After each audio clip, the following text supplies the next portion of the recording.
In the early stages of development of my 3D environment, I was using GPS coordinates and Google Maps Static API to request a 2D image, which I could then use as a texture on a 3D plane within Unity. Moving the player near the bounds of the plane would cause the system to load a new image onto a new plane and remove the old ones. As you can see in the video, this method works, however it is definitely not sufficient in creating a 3D environment. The API did not return any data, only an image. I then moved on to a new API from OpenStreetMaps. This API allowed me to download the map data for the area requested. After learning about the data structure and how it was used, I was able to write a parser which took the data and converted it into a 3D environment.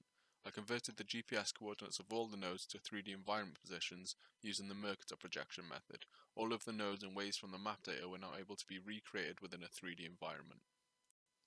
After learning about mesh creation, I went on to procedurally generate mesh for each of the roads and buildings. This had small issues such as the buildings only being visible from one side and the roads having gaps. I quickly solved these issues with some basic maths and a rework of the mesh creation script. Having implemented the basic shape of the mesh, I went on to add the height of the buildings by also storing the height value of the way when passing the map data. I also changed the system so that when the user gets close to one of the boundaries, the environment would load the new chunks and remove the old ones, similar to the old system. Afterwards, I went on to implement OpenWeatherMaps API. The use of this API would allow me to get current weather data in my project. I was able to write a parser and implement it into my project with minimal issues. As you can see in the inspector shown on the right, this API allows me to get a number of different weather values for the current location.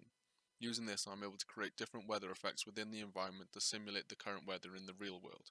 So far, I've implemented 3 different effects to simulate wind, rain, and snow.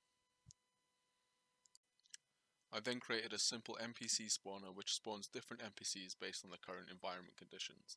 As you can see, no conditions causes a grey NPC to spawn,